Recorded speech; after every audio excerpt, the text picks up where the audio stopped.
Warm greetings to all. यो भिडियोमा चाहिँ हामी लोकसेवा सिरिजकै अन्तर्गतमा इन्टोमोलोजी सेक्सनको चाहिँ फल आर्मी वर्मको बारेमा चाहिँ इन डिटेल चाहिँ डिस्कसन गर्छौं। एज अर्लियर भिडियो यो भिडियोमा पनि हामी फर्स्टमा चाहिँ थ्योरी पोर्सन चाहिँ डिस्कसन गर्छौं अनि त्यसपछि चाहिँ एन्डमा चाहिँ हामी डायग्राम हेर्दै फर्दर डिस्कसन गर्छौं है त। Now let's begin our discussion. Fall army worm Spodoptera frugiperda, order लेपिडोप्टेरामा बिलोङ गर्छ र फ्यामिली भनेको चाहिँ नक्टुडियमा चाहिँ बिलोङ गर्छ।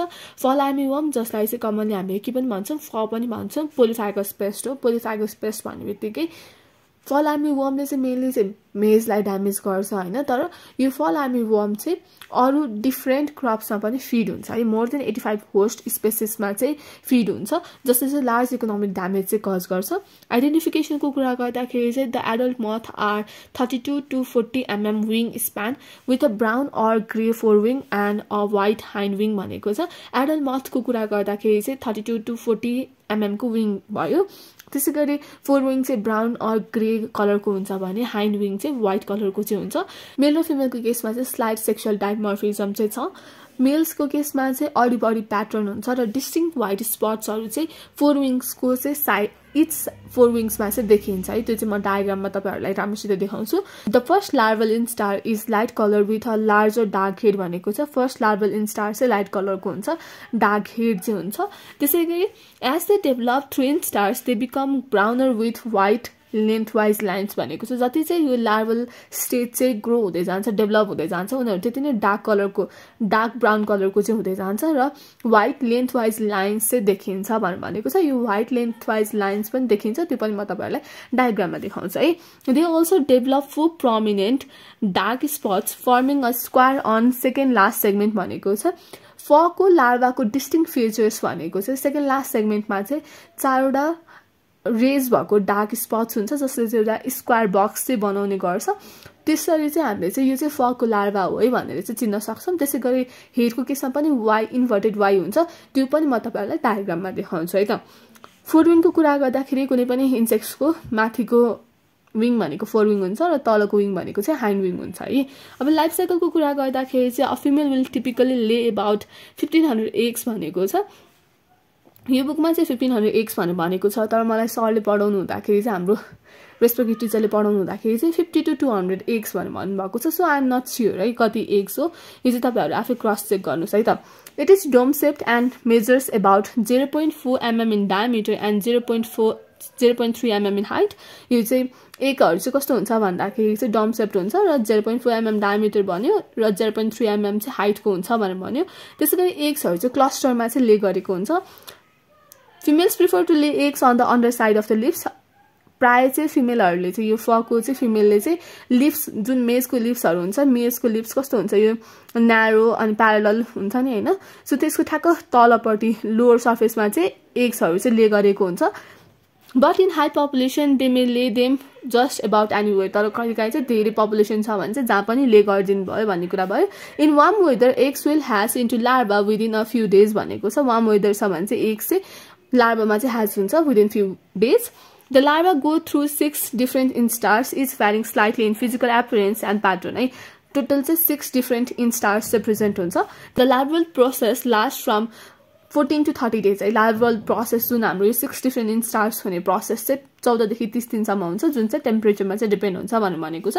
म्याच्योर क्याटरपिलर चाहिँ about 38 to 51 mm in length हुन्छ र यो म्याच्योर लार्भल स्टेज भनेको चाहिँ मोस्ट डिस्ट्रक्टिभ स्टेज हो, जसले गर्दाखेरि चाहिँ हाम्रो क्रप्सलाई चाहिँ बडी ड्यामेज गर्छ। किन भन्दाखेरि चाहिँ यो लार्भल स्टेजमा चाहिँ बाइटिङ माउथ पाथ चाहिँ हुन्छ, त्यही भएर चाहिँ बडी डिस्ट्रक्सन चाहिँ कज गर्छ भन्ने कुरा भयो। लार्भाको केसमा चाहिँ फोरहेडमा चाहिँ डिस्टिङ्क्टिभ इन्भर्टेड वाइ सुचर चाहिँ प्रेजेन्ट हुन्छ हैन। इन्भर्टेड वाइ चाहिँ प्रेजेन्ट हुन्छ, त्यो म तपाईहरुलाई डायग्राममा देखाउँछु है त। Pupation underground for 7 to 37 days in a cocoon भनेको छ। प्युपेसन चाहिँ 7 to 37 डेजसम्म हुन्छ र once emerge the adults live for about 10 days and sometimes up to 21 days with the female laying most of her eggs early in her life भनेको छ है। एकचोटी चाहिँ प्युपाबाट चाहिँ एडल्टमा कन्भर्ट भइसकेको छ अरे एडल्ट चाहिँ 10 दिनसम्म बाँच्छ, कुनै चाहिँ 21 दिनसम्म पनि बाँच्छ भनेको छ। र यदि फिमेल छ भने चाहिँ फिमेलले चाहिँ आफ्नो अर्ली लाइफमा नै हैन जुन अब 10 डेजको ड्युरेसन अथवा 21 डेजको ड्युरेसन भनेको छ हैन। त्यो अर्ली लाइफ भनेको अगाडि नै हैन, सानै हुँदाखेरि हैन अराउन्ड 5 देखि 7 डेज हुन सक्छ हैन। अर्ली लाइफमा नै उसले चाहिँ बडी एक्स चाहिँ ले गरेको हुन्छ भन्ने कुरा भयो। एडल्ट्सहरु चाहिँ नक्टर्नल हुन्छ, त्यही भएर उनीहरु चाहिँ वार्म र ह्युमिड नाइट्समा चाहिँ चढ्न जान्छन् अथवा डुल्न जान्छन् हैन। द फल army worms life cycle is completed within 30 days during summer छ भने चाहिँ 30 डेजमा कम्प्लिट हुन्छ। स्प्रिङ र अटम सिजन छ भने 60 डेजमा कम्प्लिट हुन्छ र विन्टर सिजन छ भने चाहिँ क्याटरपिलर लाइफ साइकल चाहिँ 80 to 90 डेजसम्म पनि लास्ट हुन्छ भनेको छ। अब चाहिँ हामी नेचर अफ ड्यामेजको बारेमा चाहिँ डिस्कसन गर्छौँ। नेचर अफ ड्यामेजको चाहिँ मसँग डायग्राम छ, त्यसमा चाहिँ यहाँ लेखेको कुराहरू चाहिँ क्रिस्टल क्लियर हुन्छ है त। Fall army worms are responsible for serious leaf feeding damage along with direct injury to the ear भनेको छ। फल आर्मी वर्म्सले चाहिँ के गर्छ भन्दाखेरि चाहिँ मजाले चाहिँ मेजको चाहिँ लिफमा चाहिँ फिड हुन्छ, जसले चाहिँ डाइरेक्ट इन्जुरी चाहिँ केमा गर्छ भन्दाखेरि चाहिँ इयरमा गर्छ भनेको चाहिँ एउटा त लिफ धेरै खाने भयो, अनि अर्को भनेको चाहिँ डाइरेक्ट घोगामा पनि यसले चाहिँ असर गर्छ है फलले चाहिँ। त्यसै गरी फर्स्ट ट्विन स्टार्सले चाहिँ यङ लिफ्सको चाहिँ अन्डर साइडमा चाहिँ गएर चाहिँ मजाले फिड गर्छ, जसले गर्दाखेरि चाहिँ लिफ्समा चाहिँ कस्तो इफेक्ट देखिन्छ भन्दाखेरि चाहिँ जुन झ्यालझ्यालवाला इफेक्टहरू चाहिँ लिफ्समा चाहिँ देखिन्छ है। जस्ट भेन्स मात्र प्रेजेन्ट हुन्छ, बाँकी चाहिँ प्रेजेन्ट हुँदैन, त्यो जुन विन्डोइङ इफेक्ट हुन्छ त्यो चाहिँ देखिन्छ भनेको छ। त्यसै गरी mainly young larvae they feed on leaf tissue making holes on them which is typical symptoms of this pest है। यङ लार्भाले चाहिँ लिफ टिस्युमा चाहिँ फिड गर्छ र होल्सहरू चाहिँ प्रेजेन्ट हुन्छ लिफ्समा चाहिँ, जुन चाहिँ यो फको चाहिँ टिपिकल सिम्टम हो है। यो चाहिँ फिगरमा चाहिँ क्लियरली डेमोन्स्ट्रेट भएको छ, यो तपाईहरुलाई अहिले देखाउँछु म।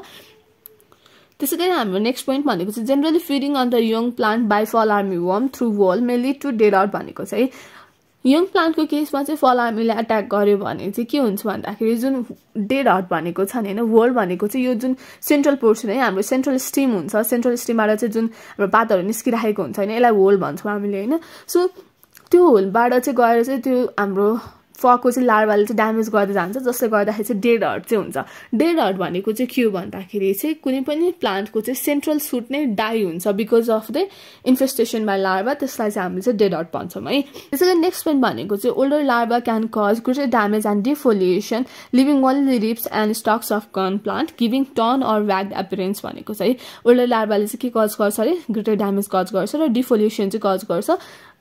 प्लान्ट्सको केसमा रिप्सहरू मात्र, जुन हाम्रो लिप्सको केसमा हुन्छ नि मिड रिप मात्र बाँकी हुन्छ। त्यसै गरी नेक्स्ट भनेको चाहिँ कर्नको केसमा पनि स्टक्सहरू मात्र बाँकी हुन्छ। प्लान्टलाई चाहिँ टर्न अथवा व्याग्ड एपियरेन्स प्लान्ट हेर्दाखेरि यो फको केसमा चाहिँ कस्तो हुन्छ भने फको ड्यामेज चाहिँ सिग्निफिकेन्ट हुन्छ है प्लान्टमा, यो हेर्दाखेरि चाहिँ फलले ड्यामेज गरेको भनेर चाहिँ थाहा हुन्छ है। सो प्लान्टमा चाहिँ कस्तो देखिन्छ टर्न एपियरेन्सहरू चाहिँ देखिन्छ in case of damage by the older larva है त।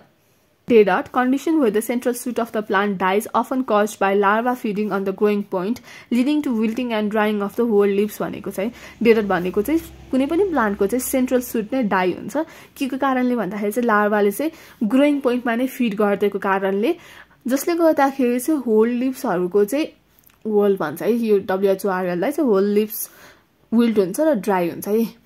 अब म्यानेजमेन्टको कुरा गर्दाखेरि चाहिँ it is mainly found in late maturing hybrids and late planted maize crops, thus avoiding late planting भनेको चाहिँ फल चाहिँ कस्तोमा देखिन्छ भन्दा चाहिँ लेट प्लान्ट गरेको अथवा लेट म्याचुरिङ हाइब्रिड्सहरूको केसमा चाहिँ फको चाहिँ इन्फेस्टेसन चाहिँ बढी देखिन्छ, त्यही भएर चाहिँ हामीले चाहिँ लेट प्लान्टिङलाई चाहिँ अभोइड गर्नु पर्यो। त्यसै गरी हामीले चाहिँ डिप्लोइङ गऱ्यौँ भने चाहिँ जुन हाम्रो फकको लार्भल र प्युपल स्टेज हो त्यो चाहिँ सनमा एक्सपोज हुन्छ र नेचुरल प्रिडेटर्समा चाहिँ एक्सपोज हुन्छ, जसले गर्दाखेरि चाहिँ हाम्रो चाहिँ नेचुरल्ली फललाई चाहिँ कन्ट्रोल गर्न सक्छौँ। त्यसै गरी नेक्स्ट पोइन्ट भनेको चाहिँ हामीले चाहिँ क्यासाभा अर याम जस्तो क्रप्स जुन चाहिँ फसँग चाहिँ ससेप्टेबल छैन त्यस्तो क्रप्सहरूलाई चाहिँ इन्टरक्रप गरेर पनि हामीले फको इन्फेस्टेसनलाई चाहिँ डिक्रिज गर्न सक्छौँ। नेक्स्ट पोइन्ट भनेको चाहिँ हामीले नेचुरल इनिमिज जस्तै हाम्रो ग्राउन्ड बिटल्स भयो, प्यारासिटोइड्स भयो, बेनिफिसियल इन्सेक्ट्स होइन जस्तो चाहिँ फललाई चाहिँ कन्ट्रोल गर्छ, तिनीहरूको लागि चाहिँ सेल्टर्सहरू चाहिँ कन्जर्भ गरिदिनु पर्यो। त्यसै गरी फ्लावरिङ प्लान्ट्सहरू चाहिँ एजेसमा चाहिँ लगाइदिनु पर्यो। त्यसै गरी नेक्स्ट पोइन्ट भनेको चाहिँ हामीले चाहिँ पुस पुल टेक्निक चाहिँ युज गर्ने है। कसरी युजिङ डेस्मोडियम र नेपियर ग्रासलाई चाहिँ इन्टरक्रप गऱ्यौँ भने चाहिँ फल आर्मी वर्मलाई चाहिँ हामीले कन्ट्रोल गर्न सक्छौँ। नेक्स्ट पोइन्ट भनेको चाहिँ हामीले बायोलोजिकल एजेन्ट्सहरूलाई चाहिँ युज गरेर चाहिँ हामीले फललाई कन्ट्रोल गर्न सक्छौँ। अब बायोलोजिकल एजेन्ट्स भनेको चाहिँ ब्यासिलियस थुरुन्जेनेसिस बीटी भयो, अर्को भनेको चाहिँ ब्युवेरिया ब्यासियाना युज गरेर चाहिँ गर्न सक्छौँ। त्यसै गरी हामीले केमिकल ट्रिटमेन्ट पनि गर्न सक्छौँ, द्याट इज क्लोरोपाइरिफोस, म्यालाथिन, पर्मेथ्रिन युज गरेर चाहिँ हामीले चाहिँ फललाई चाहिँ कन्ट्रोल गर्न सक्छौँ है त। अब चाहिँ हामी फल आर्मी वर्मसँग रिलेटेड डायग्रामहरु चाहिँ डिस्कसन गर्छौं। फर्स्ट डायग्रामले चाहिँ फल आर्मी वर्ममा भएको सेक्सुअल डाइमर्फिजमलाई चाहिँ शो गर्छ। यसको केसमा चाहिँ तपाईहरुले के देख्न सक्नुहुन्छ भन्दाखेरि चाहिँ फोरविङ्सको केसमा चाहिँ व्हाइट स्पट्सहरु चाहिँ देख्न सक्नुहुन्छ। यो चाहिँ फिमेलको विङ्स भयो र यो चाहिँ मेलको विङ्स भयो। मेलको केसमा चाहिँ यो फोरविङ्सको साइडमा चाहिँ यहाँ तपाईहरुले व्हाइट स्पट्सहरु देख्न सक्नुहुन्छ जबकि फिमेलमा चाहिँ छैन है। त्यसैगरी विङ्सको कुरा गर्दाखेरि चाहिँ फोरविङ चाहिँ ब्राउन अथवा ग्रे कलरको छ भने हाइन्ड विङ चाहिँ कस्तो छ व्हाइट कलरको चाहिँ प्रेजेन्ट छ है त। सो यो चाहिँ हाम्रो फर्स्ट डायग्राम भयो जसले चाहिँ सेक्सुअल डाइमर्फिजम चाहिँ शो गरेको छ। त्यसैगरी यो नेक्स्ट डायग्राम भनेको चाहिँ फको चाहिँ लार्भा हो। लार्भाको केसमा चाहिँ डिस्टिङ फिचर्स भनेको चाहिँ के हुन्छ भन्दाखेरि चाहिँ हेडको पोर्सनमा चाहिँ इन्भर्टेड वाइ प्रेजेन्ट हुन्छ। सेकेन्ड लास्ट सेगमेन्टमा चाहिँ चारवटा प्रोमिनेन्ट डार्क स्पट्सहरु हुन्छ जसले चाहिँ स्क्वायर बक्स चाहिँ फर्म गर्छ है। त्यसैगरी लार्भाको कलरको कुरा गर्दाखेरि चाहिँ डार्क ब्राउन कलरको हुन्छ। त्यसैगरी अर्को प्रोमिनेन्ट फिचर्स भनेको चाहिँ व्हाइट लाइन्सहरु चाहिँ प्रोमिनेन्टली बडीमा चाहिँ रन भएको छ है। त्यसैले चाहिँ तपाईले चाहिँ यो फको लार्भा हो भनेर चाहिँ चिन्न सक्नुहुन्छ है त। र लार्भाको कलर कस्तो हुन्छ डार्क ब्राउन कलरको चाहिँ हुन्छ है। त्यो कुरा चाहिँ ध्यान दिनु पर्यो। त्यसैगरी नेक्स्ट डायग्रामले चाहिँ के शो गरेको छ भन्दाखेरि फलले गर्दाखेरि चाहिँ मेज प्लान्टमा चाहिँ कस्तो ड्यामेज हुन्छ भन्ने चाहिँ देखाएको छ। हामीले फलले गर्दाखेरि चाहिँ डेड हर्ट डिजिज लाग्छ भनेर भनेको थियौं है। डेड भनेको चाहिँ सेन्ट्रल सुट चाहिँ ड्यामेज हुने, यसको केसमा त्यही कुरा देखाएको छ। प्लस अर्को भनेको चाहिँ यङ लार्भाले फिड गर्दाखेरि चाहिँ लिफ टिस्युमा चाहिँ होल्सहरु चाहिँ प्रेजेन्ट हुन्छ भनेर भनेको थियो। यो क्लियरली यहाँनिर देखिएको छ। त्यसैगरी यङ लार्भाले चाहिँ यङ लिफ्सहरुमा फिड गर्दाखेरि चाहिँ जाली जस्तो चाहिँ प्याटर्न चाहिँ देखिन्छ भनेर भनेको थियो। त्यो पनि यसमा देखिन चाहिँ। अनि अर्को ड्यामेज भनेको चाहिँ कस्तो भन्दाखेरि चाहिँ लार्जर लार्भाले ड्यामेज गर्दाखेरि चाहिँ प्लान्ट्स अथवा यो लिफ्सहरु चाहिँ टर्न अपार्ट भएको देखिन्छ भनेर भनेको छ। यो चाहिँ यहाँनिर चाहिँ देखिएको छ है त। त्यो जाली जस्तो चाहिँ यो डायग्राममा क्लियरली देखिएको चाहिँ छैन, अरु डायग्रामहरुमा चाहिँ देखिन सक्छ है। त्यसैगरी हामीले अब फललाई चाहिँ कसरी कन्ट्रोल गर्न सक्छौं भन्दाखेरि चाहिँ हामीले फको ल्युर अथवा फेरोमोन युज गरेर पनि फललाई चाहिँ हामीले कन्ट्रोल गर्न सक्छौं। त्यसैगरी हामीले लाइट ट्र्याप युज गरेर पनि फललाई चाहिँ कन्ट्रोल गर्न सक्छौं। त्यसैगरी नेक्स्ट डायग्रामले चाहिँ के शो गर्छ भन्दाखेरि चाहिँ फललाई चाहिँ हामीले पुश पुल मेथडबाट पनि कन्ट्रोल गर्न सक्छौं भनेर चाहिँ शो गरेको छ। पुश पुल स्ट्र्याटेजीले चाहिँ नेपियर क्रपलाई युज गर्छ। नेपियर भनेको चाहिँ पुल कम्पोनेन्टको रूपमा काम गर्छ भने डेस्मोडियमले चाहिँ पुश गर्ने काम चाहिँ गर्छ है। डेस्मोडियमले चाहिँ के गर्छ भन्दाखेरि डेस्मोडियम र हामीले चाहिँ मेज क्रप्सलाई चाहिँ इन्टरक्रपिङ गरिदिएको हुन्छौं र डेस्मोडियमले चाहिँ कसरी पुश गर्छ भन्दाखेरि चाहिँ डेस्मोडियमले चाहिँ भोलाटाइल केमिकल्सहरु चाहिँ रिलिज गर्छ जसले चाहिँ फललाई चाहिँ फको मथलाई चाहिँ रिपेल गर्ने काम गर्छ। फको मथ रिपेल भयो भने के हुन्छ फलले मेजको अन्डर साइड अफ द लिप्समा अथवा लिप्समा चाहिँ एग्सहरु चाहिँ ले गर्न पाएन। एग्स ले गर्न पाएन भने के भयो उसको पपुलेसन त्यहाँनेरि सर्भाइभ हुन सकेन हैन। उसले आफ्नो लाइफ साइकल त्यहाँनेरि कम्प्लिट गर्न सकेन। सो डेस्मोडियमले पुश गर्ने काम गर्यो र नेपियर ग्रासले चाहिँ के गर्ने काम गर्छ पुल गर्ने चाहिँ काम गर्छ है। नेपियर ग्रासले चाहिँ के गर्छ भने फको मथलाई चाहिँ एट्र्याक्ट गर्ने काम गर्छ किनभने त्यससँग एउटा पार्टिकुलर कम्पोनेन्ट हुन्छ, केमिकल कम्पोनेन्ट हुन्छ जसले गर्दाखेरि चाहिँ नेपियर ग्रासले चाहिँ यो फललाई चाहिँ पुल गर्ने काम गर्छ है त। यसरी पुश पुल टेक्नोलोजी युज गरेर पनि हामीले चाहिँ फललाई चाहिँ कन्ट्रोल गर्न सक्छौं भनेर चाहिँ यो डायग्रामले चाहिँ शो गरेको छ है त। एकचोटि हेरौं। मेजलाई चाहिँ हामीले डेस्मोडियमसँग चाहिँ इन्टरक्रपिङ गर्ने। डेस्मोडियमले त्यस्तो एउटा केमिकल कम्पाउन्ड्सहरु चाहिँ रिलिज गर्छ जसले चाहिँ फललाई चाहिँ रिपेल गर्ने काम गर्छ र साइडमा चाहिँ हामीले नेपियर लगाएको हुन्छौं। नेपियरले चाहिँ फललाई चाहिँ एट्र्याक्ट गर्ने काम गर्छ। एज अ रिजल्ट फको पपुलेसन चाहिँ मेजको केसमा चाहिँ डिक्रिज हुन्छ। त्यसैले चाहिँ हामीले चाहिँ फललाई चाहिँ कन्ट्रोल गर्न सक्छौं भनेर चाहिँ यो डायग्रामले चाहिँ देखाएको छ है त। सो यो भिडियोमा चाहिँ हामीले दैट इज फल आर्मी वर्मको बारेमा चाहिँ इन डिटेल डिस्कसन गर्यौं। कतै बुझेको छैन भने कमेन्ट सेक्सनमा कमेन्ट गर्न सक्नुहुन्छ। Thank you for watching this video. Take care, stay safe, bye by.